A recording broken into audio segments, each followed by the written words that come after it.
Diversity is an important factor because many things we are getting from the diversity. It may be in the form of food, shelter, medicine, or many others that require thing to human beings. So it can be conserved by two ways. Either it is in situ conservation and ex situ conservation. आता in situ conservation म्हणजे काय? In situ means where the species is conserved at their natural habitat. म्हणजे त्याला तुम्हाला लॅबोरेटरीमध्ये आणायची गरज नाही किंवा कुठल्या एखाद्या विशिष्ट ठिकाणी नेऊन त्याला प्रोपगेट करायची गरज नाही.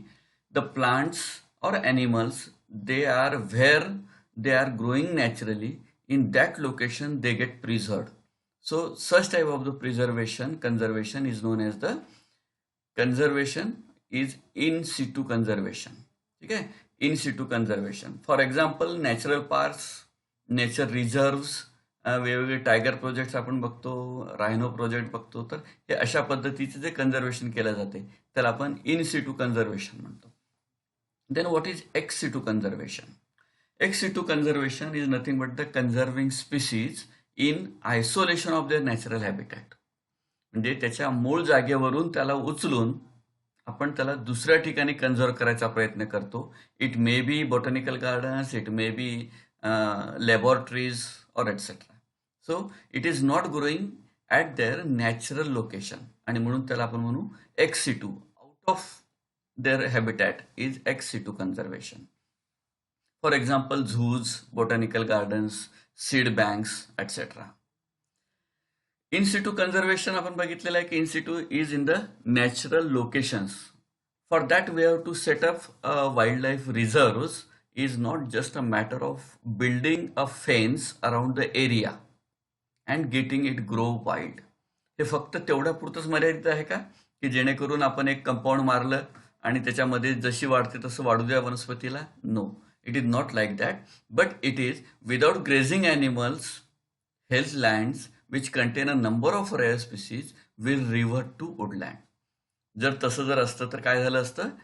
एका बाजूला तुम्हाला फुललेलं एक फोटो आपण दाखवलेला आहे आणि दुसरा एक ग्रेझिंग, एक बॅरन लँड दाखवलेली आहे. जर फक्त तसं असतं तर आपल्याला अशा पद्धतीने त्याचं रिव्हर्शन झालेलं दिसतं नेचरमध्ये. आणि म्हणून x situ conservation is also needs a proper planning for the conservation purpose.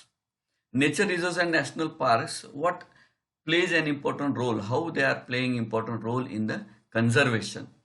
First, the area that is suitable for the conservation is being identified and defined by the various authorities like the forest department, environmental ministry.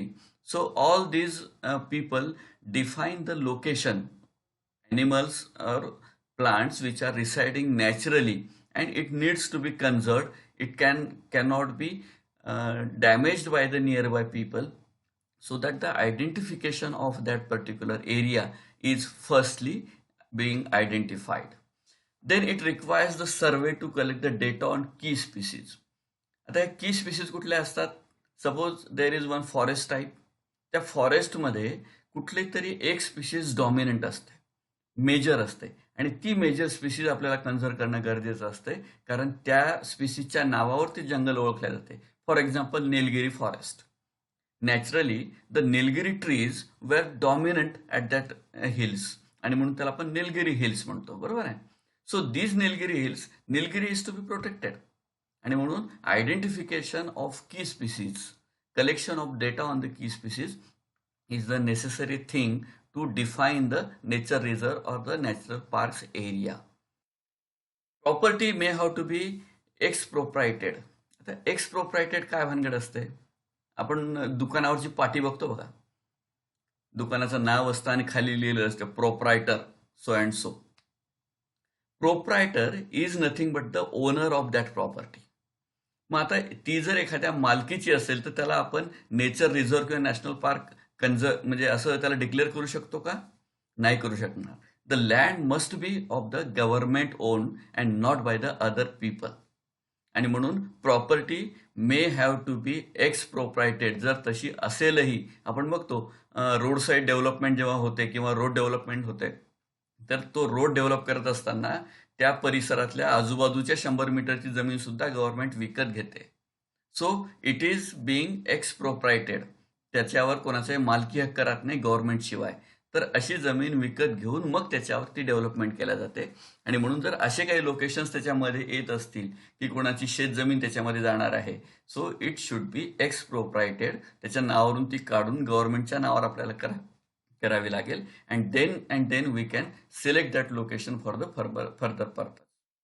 The legal framework may need to be set up to control human activities in the area. Human activities ह्या कधी होतात? जेव्हा त्याच्या identified लोकेशनच्या nearby त्याचं residence असेल.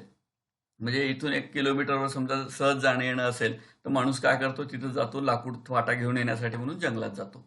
Naturally their activities are not to be controlled in this वे.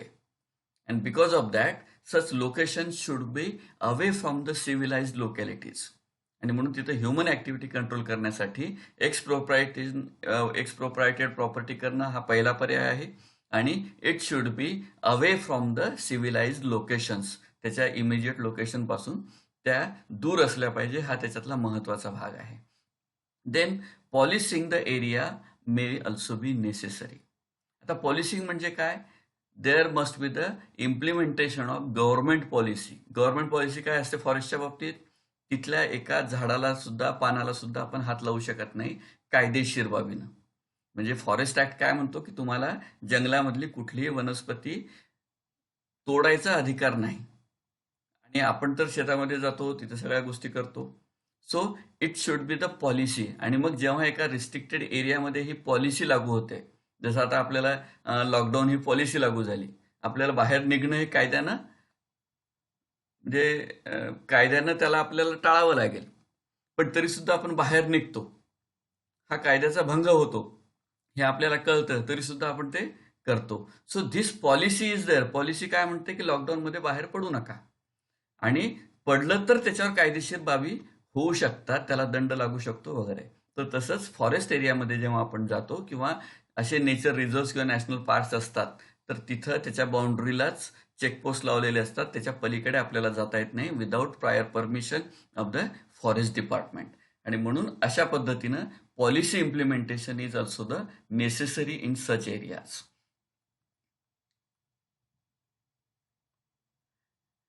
कसं असतो हे? आता एकंदरीत फोटोचं त्याच्यात फार महत्व नाही, पण एक एरिया आपण जस्ट एक्झाम्पलसाठी घेतलेला आहे. आता हे फ्रान्समधलं एक नॅशनल पार्क आहे. It is the Ecrins national park. जो ग्रीन झोन दाखवलेला आहे, green zone is actually the park area, पण त्याच्या बाजूला एक डॉटेड लाईन आपण दाखवलेली आहे, and it is demarcated as a buffer zone. Now this buffer zone, there is the checkpost at the end of buffer zone. म्हणजे माणसाला buffer zone मध्ये सुद्धा जाण्याची परवानगी नाही. There should be the proper certification for the entry in to this buffer zone.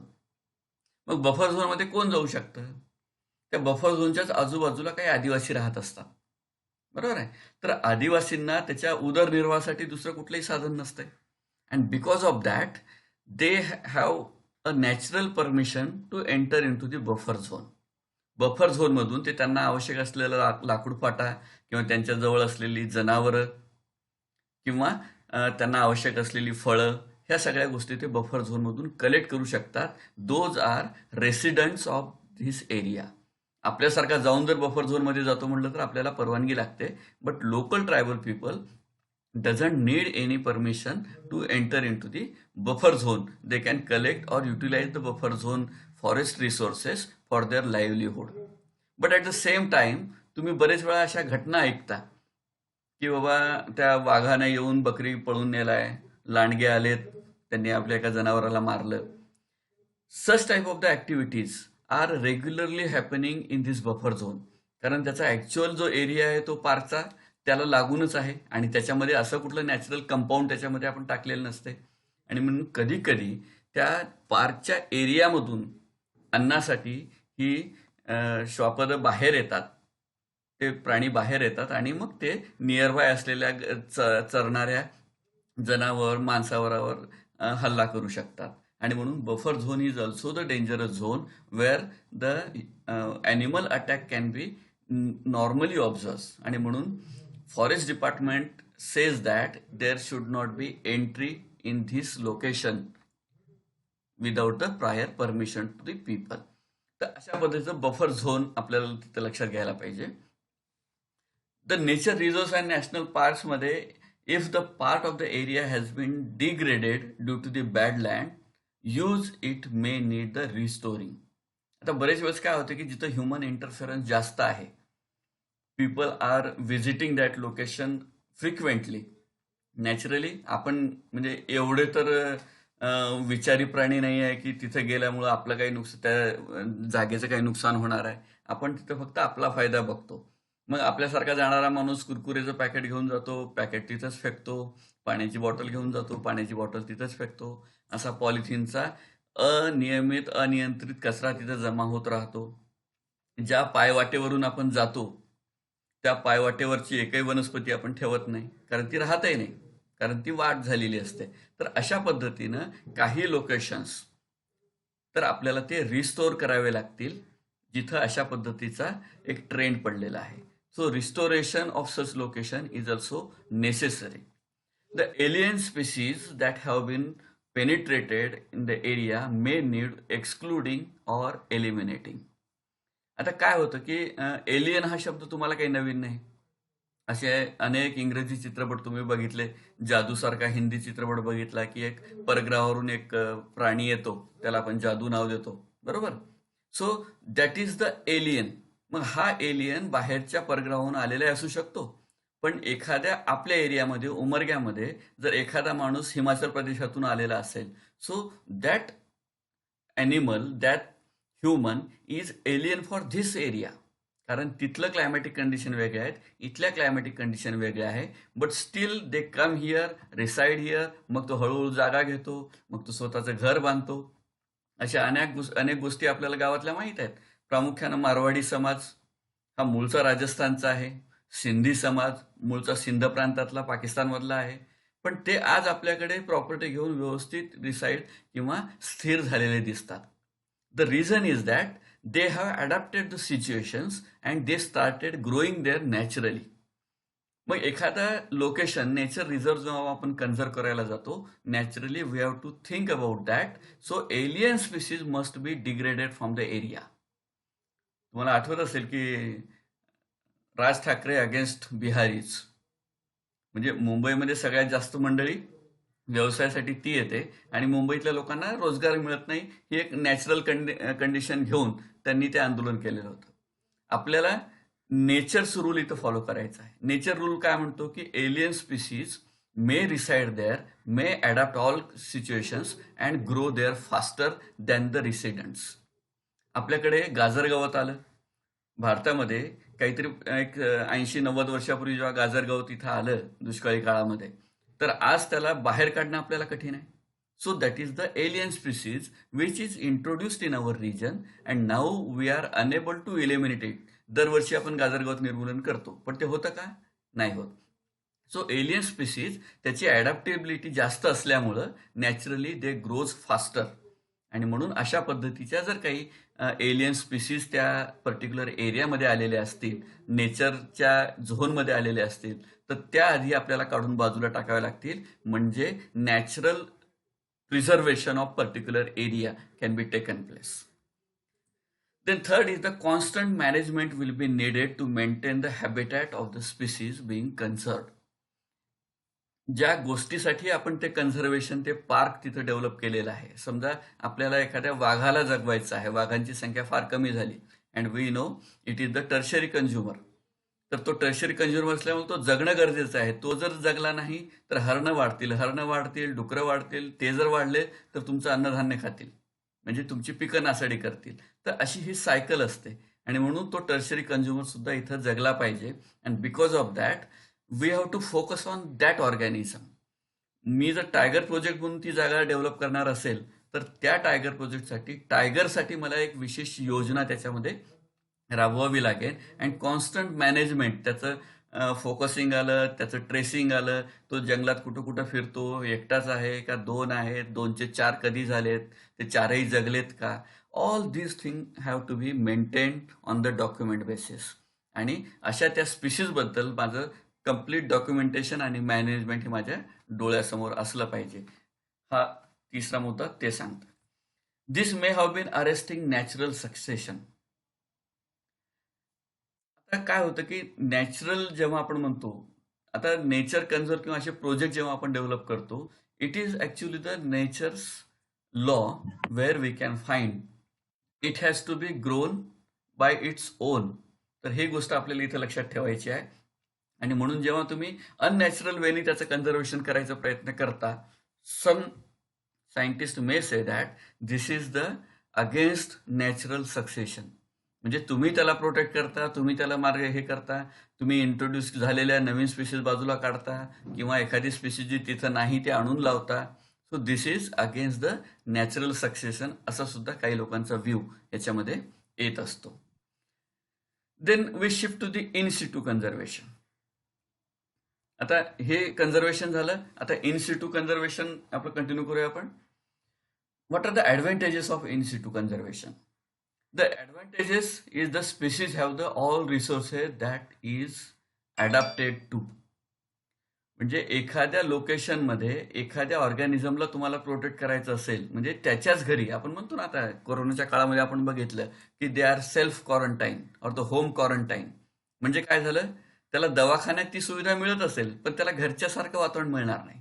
आणि म्हणून घरात जर ती सगळी सोय असेल, एक आयसोलेटेड टॉयलेट बाथरूम असेल, तर त्याला होम क्वारंटाईन होण्याची परवानगी दिल्या जाते.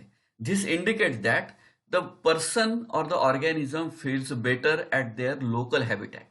बरोबर आहे, त्याच्या घरी त्याला चांगलंच वाटतंय. And because of that it recovers fast. आणि म्हणून the species will have to the resources that is adapted to those situations. तर अशा पद्धतीनं त्याचं रिसोर्सेस आपल्याला इथं बघायला मिळतात. ठीक आहे. So next one, the species will continue to evolve in their environment. जर तो तिथंच राहत असेल, त्याच लोकॅलिटीमध्ये त्याला जर आपल्याला डेव्हलप करायचं असेल, तर it is the most natural way to grow their habitat as well as the progeny in that location. त्याची पिढी तिथं वाढण्यासाठी अतिशय पूरक असं वातावरण आपल्याला तिथं डेव्हलप करता येऊ शकतं. त्यामुळे ती स्पीशीज नॅचरल वेनी फार फास्ट पद्धतीने तिथं ग्रो होऊ शकते. The species have more space. तो त्याचाच एरिया आहे आणि त्याच्यामुळे त्याला माहीत आहे कुठं काय करायचं आहे, कशा पद्धतीने जायचं आहे, शिकार कुठं मिळू शकते, पाणी कुठं आहे. So it knows everything about that location. And because of that we say that it has its own space. एक चांगली म्हण तुम्हाला माहित आहे, म्हणजे काय म्हणतो आपण त्याला, कुत्ता भी घर में शेर होता है. बरोबर आहे, because he knows his area. आणि म्हणून तर त्या एरियामध्ये तो त्याचा राजाच आहे. आणि म्हणून जिथं ज्याला लोकली आपल्याला प्रिझर्व करायचं आहे, तर त्याला त्याच्याच एरियात प्रिझर्व केलं तर त्याचं त्याला ओन एन्व्हायरमेंट मिळत असते. And because of that it grows more faster. The bigger breeding populations can be kept. तिथल्या तिथंच असल्यामुळं तुम्ही बाहेरून जरी आणून 2-4 सिंह तिथं टाकलेत, वाघ तिथं टाकलेत, तर it can be adjustable to those locations because everything is there. It is cheaper to keep an organism in its natural habitat. तुम्हाला याच्यामध्ये काहीच करायचं नाही, तुम्हाला फक्त बाहेरून येणाऱ्या ऑर्गॅनिझम्सला इथं थांबवायचं आहे, जस्ट लाईक अ ह्युमन. माणसाला तिथं प्रवेश तुम्हाला नाकारायचा आहे, बाकी सगळं जिथल्या तिथं आहे. त्यामुळे याला खर्च फारसा येत नाही.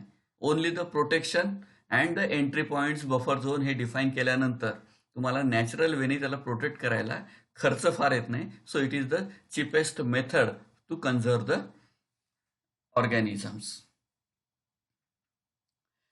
माणसासारख्या हुशार प्राण्याला कळतं की याची ही रेसिडेन्शियल प्लेस आहे. So he can go there, attack there, and poaching can be easily possible. The environment may need restoring and alien species are difficult to control. Natural लोकेशनमध्ये जर कुठली एलियन स्पीसीज इंट्रोड्यूस झाली तर त्याला control करणं आपल्या हातामध्ये नाही, because it naturally grows faster. त्याचं निर्मूलन आपण करू शकत नाही. एक्झाम्पल मी आताच तुम्हाला दिलेलं होतं. Just like that Congress grass, it is just near to impossible to control that spread of Congress grass. So likewise, we can say that it is difficult to control the alien species introduction in those areas. हे example दिलेलं आहे. Hawaiian गुज हा एक पक्षी आहे, practically extinct in the wild.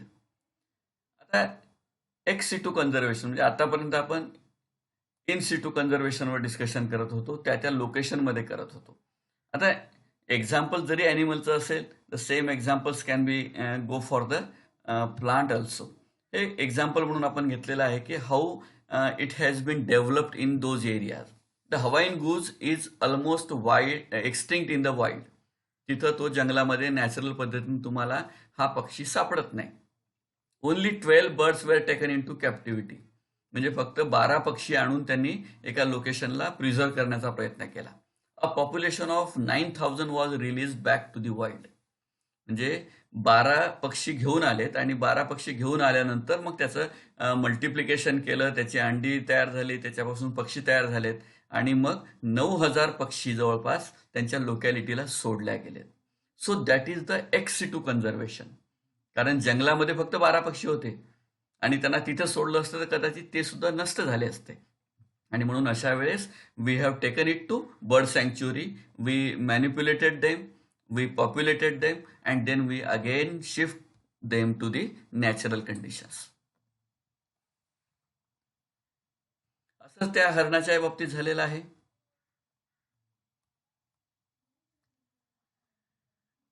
So these are some of the examples where we can find how ex situ conservation has been taken place. As we know, yesterday we discussed about the endemic species. Endemic species have no way other than the ex situ conservation. कारण natural लोकॅलिटीला endemic species ह्या naturally grow होतातच, but still the number is very less. आणि म्हणून त्याचा number multiply करण्यासाठी we must have to take them into laboratory. We have घ्या, सगळेजण ते ऐकत असतात. The captive breeding is of endangered species is the last resort. Last resort का म्हटलेलं आहे की हा शेवटचा पर्याय आहे त्याला कुठेतरी एक्स सिटू कन्झर्वेशनसाठी घेऊन येणे, जेव्हा तो नॅचरली ग्रो होऊ शकत नाही. दवाखान्यात आपण कधी जातो? जेव्हा त्याला आपण घरच्या घरी औषधोपचारानं, आहारामुळे कंट्रोल करू शकत नाही, तेव्हा आपण त्याला दवाखान्यात नेतो. आणि म्हणून अशा कंडिशनला लास्ट रिसॉर्ट आपण म्हटलेलं आहे. आणि म्हणून ती पाळी कोणावर येऊ नये. It should be either in situ conservation, it has to be protected. These species have already reached the point where their population would not recover in the wild. यांना आपण का बरं त्या रिसॉर्टमध्ये घेऊन आलो? रिसॉर्टमध्ये म्हणजे इन सिटू कन्झर्वेशनमध्ये, एक्स सिटू कन्झर्वेशनमध्ये, because they are naturally not able to multiply themselves. त्याच्यासाठी अनेक कारणं असू शकतात, क्लायमॅटिक असू शकतात, देअर ओन असू शकतात, but they are not able to multiply naturally. In such cases we have to put them into the ex situ conservationary practices. The species in such locations, scientists have worked on how they have to be multiplied or how they can be easily bred in these locations. For example, crocodile breeding parts आपल्याला जागोजागीच तयार झालेले दिसतात. So these crocodile breeding parts to breed the crocodiles in the ex situ conservations.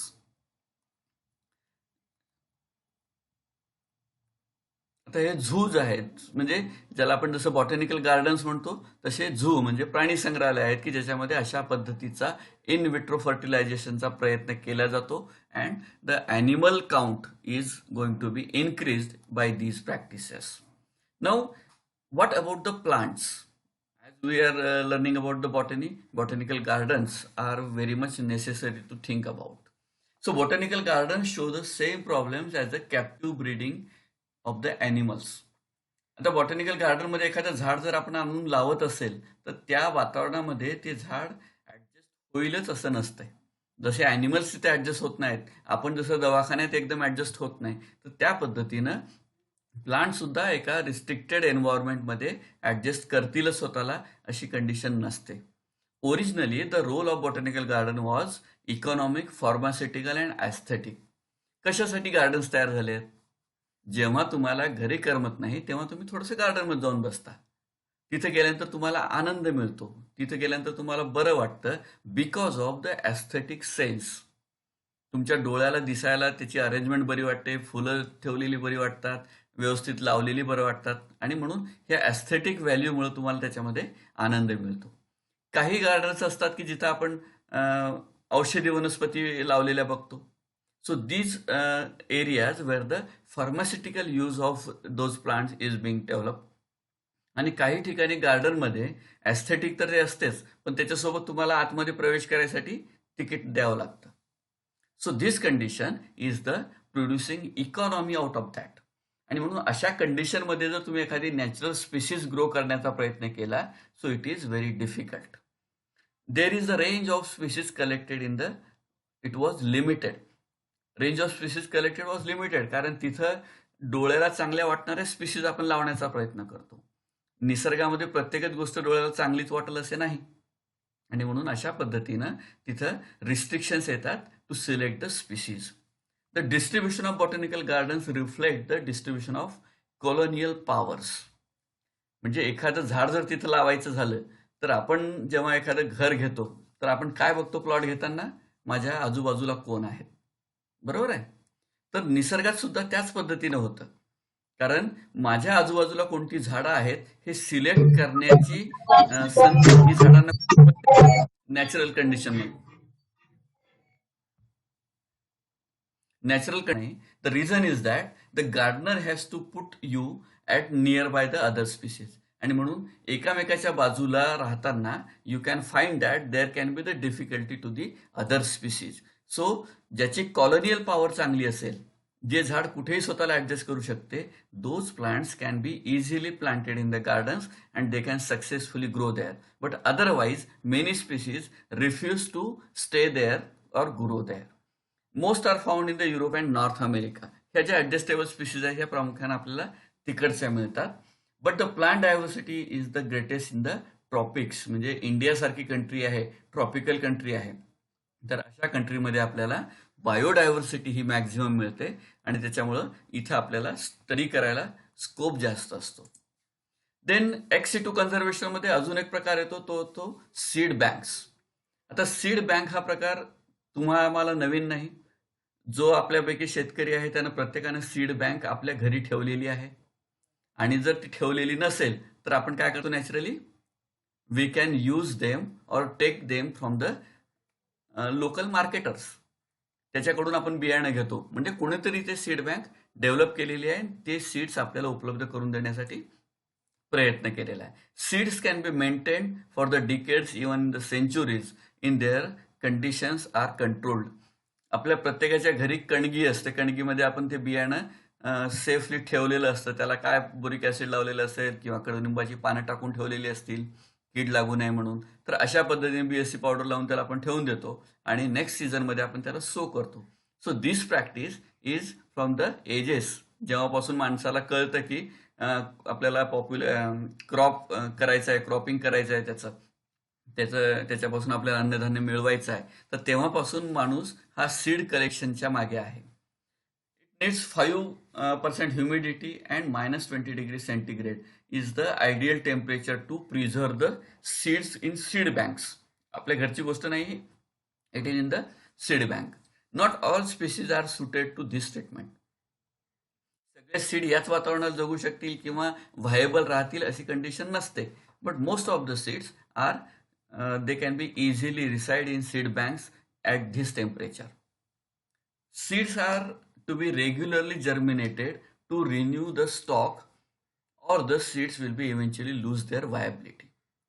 आता सीड्सचा एक dormant period ठरलेला असतो. काही seeds लगेच प्रोपगेट होतात, जर्मिनेट होतात, काही 6 महिन्यानं होतात, काही वर्षानं होतात. तर कमळासारख्या काही स्पीसीज असतात की त्याचा डॉर्मन्सी पिरियड हा 100 वर्षापर्यंत असू शकतो. तर सीड्स प्रत्येक जे आहेत ते अशा डॉर्मन्सीची त्याची व्हेरिएबिलिटी आपल्याला बघायला मिळते. पण आपण जेव्हा ते दुकानदाराकडून घेऊन येतो तेव्हा आपल्याला काय दिसतं? आपण शेतात लावलं की त्याच्यापासून जर्मिनेशन होते. In such cases, the dormancy either is to be breaked by the chemical or other treatments. त्याची डॉर्मन्सी आपण ब्रेक करतो आणि त्याला व्हायबल करतो. आणि जर त्याला वारंवार आपण ग्रो करत राहिलं तर त्याची व्हायबिलिटी टिकून राहते. आता एक साधा नवरात्र आताच आपल्याला येऊन गेले, नवरात्रामध्ये तुम्ही बघितलेलं असेल, बहुतेकांच्या घरी घट बसतात. घट बसतात म्हणजे काय? खाली गडव्यामध्ये आपण तांब्यामध्ये पाणी ठेवतो आणि त्याच्यावर मातीचा गोळा करून त्याच्यावर घरामध्ये असलेले सीड्स ते आपण त्याच्यावर ग्रो करतो. हे कशासाठी प्रयोग होता? It is to test the viability of seeds. कारण पूर्वी सीड बँक ह्या घरीच होत्या आणि त्याच्यामुळे नॅचरली काय व्हायचं की त्याची व्हायबिलिटी किती आहे. मी 80 लावले, 100 लावले तर 100 पैकी 100 आलेत का त्याच्यातले 10 सीड्स आलेच नाहीत. तर त्याच्यावरून मी त्याची व्हायबिलिटी ठरवत होतो आणि त्याच्यानुसार मला एकराला किती टाकायचं आहे हे मला कळत होतं. ठीक आहे. तर ही व्हायबिलिटी टेस्ट करण्यासाठी अशा पद्धतीच्या प्रोसेस आपण ट्रॅडिशनली वापरत होतो. Seed banks are at the risk from the power failure. आता पॉवर फेल्युअर म्हणजे काय? टेम्परेचर आपल्याला माहित आहे, it is less than 5% humidity असली पाहिजे आणि -20°C त्याचं टेम्परेचर राहायला पाहिजे. आता नॉर्मल फ्रीज जेव्हा 4 डिग्री टेम्परेचरवर काम करतो तर त्याला इलेक्ट्रिसिटी किती लागते आपल्याला माहित आहे. But when we are talking about the -20°, it needs more electricity consumption. आणि अशा वेळेस जर पॉवर फेल्युअर झालं तर नॅचरली मध्ये जे ठेवलेले सीड्स आहेत सीड बँकेत, दे कॅन गेट डॅमेज्ड. आणि म्हणून अशा वेळेस it plays an important role. Duplicate stocks can be maintain. अशा वेळेस पॉसिबिलिटी काय असते की सीड बँकमध्ये एका सीड बँकमध्ये एक सेट ठेवा, दुसऱ्या सीड बँकमध्ये दुसरा सेट ठेवा. म्हणजे इथली लाईट गेली तर तिथली लाईट कंटिन्युअसमध्ये राहील. तर अशा पद्धतीचं मेंटेनन्स आपण तिथं करू शकतो. Seed banks kept in the seed banks and do not evolve with the changes and the environment. Seed बँकेचा तोटा काय आहे? तर त्याच्यामध्ये ठेवलेले सीड्स हे जशाच तसे राहतील, किती वर्ष राहतील. पण जसं नॅचरल कंडिशनमध्ये दरवर्षी नवीन क्रॉप येतं आणि दे आर कंटिन्युअसली इव्हॉल्विंग. त्याच्यामध्ये थोडे थोडे चेंजेस होत जातात निसर्गता किंवा नॅचरल वेनी. So these changes are not notable in the seed banks. कारण इथं त्याचं जर्मिनेशन नाही, मल्टिप्लिकेशन नाही, क्रॉसिंग ओव्हर नाही आणि त्याच्यामुळे याच्यामध्ये कुठलेही बदल होताना आपल्याला दिसत नाही. In the international trade in the endangered species is one of the agency which look after these things.